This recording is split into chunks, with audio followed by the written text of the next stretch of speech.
Second part of the virtual day volume videos. Remember, for a right rectangular prism, volume equals length times width times height in any kind of order. So I've got 2 times 10 times 12, and I can do them in any order. So I want to save my 10 for the end because it's easy because I'm just going to append to 0. So at the beginning, I'm going to do 12 times 2. There's 24. Take it times 10. Append the 0 down here, and I got 1 times 24 left. 240 cubic inches.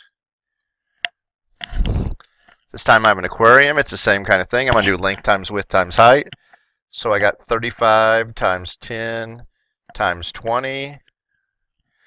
Again, I would probably want to save the 10 for the last, so I'm going to do 35 times 20. And I can append this 0. And I just go 2 times 5 is 10. Carry my 1. 2 times 3 is 6 plus 1 is 700. I'm going to take that times 10 now, which means I just really append my other 0 to the end. And I'm at 7,000 cubic inches. We've got a freezer. A lot of times when they sell freezers, they sell it by cubic feet, so you know how much will fit inside the thing. So we got a 2 foot by 5 foot by 3. So it's 2 by 5 by 3. I can do them in any order. This time I'm just going to do 2 by 5 first, because 2 times 5 is 10. And then 10 times 3 is 30. 30 cubic feet. We have a box here that looks like it holds papers or some clothes or something like that.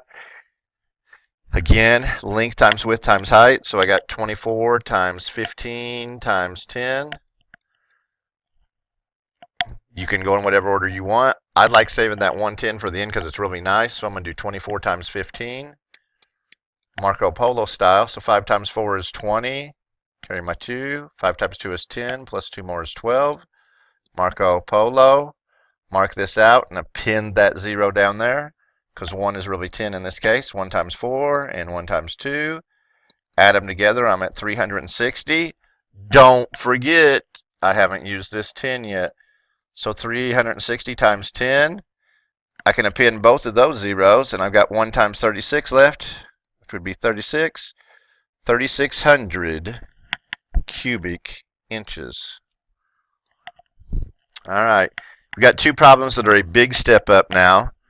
This is more like what iStep would like to probably go to, or a real life problem. The fill line for the aquarium is 2 inches from the top, because you don't want your water all the way to the top, or else it's going to be splashing out all the time. Maybe your fish would be able to swim or jump out easily. So since the fill line's 2 inches from the top, how many cubic inches of water are really going to put in the tank? Because we're not filling it all the way up to here, we're just filling to the red line. So I need to look over at this side and see this whole thing is 20, but we're going 2 inches from the top, so I need to take 2 off. Oh, that side's really only 18 inches to the top with water. So now I've got 30 times 10 times 18. I'm going to take my 18 times 30 first. I can append that 0 down. 3 times 8 is 24. 3 times 1 is 3 plus 2 is 5. 540. Don't forget to take it times this 10. Got 2 zeros to append. 1 times 54 is 54. 5,400 cubic inches. Okay. Very similar kind of problem. We got a sandbox, but we're only going to fill it half full of sand, because otherwise the sand just runs over the side. We want to keep it in there. So how many cubic inches would that be? So on one of the sides, we need to only fill it half. In my head, when I think about them filling half the sandbox full, it's not that they come down the middle and they put sand on one side or the other. In my head, I'm thinking it's more like this. They only fill it halfway up there. So half of 8 is 4. So that side's really only 4. So I got 40 times 50 times 4. This is not going to be bad at all. I'm going to do the 40 times 50 first. Look, I can append 2 zeros. 4 times 5 is 20. Now I got 2,000 times 4 left. 1, 2, 3 zeros to append. And 4 times 2 is 8. 8,000 cubic inches of sand.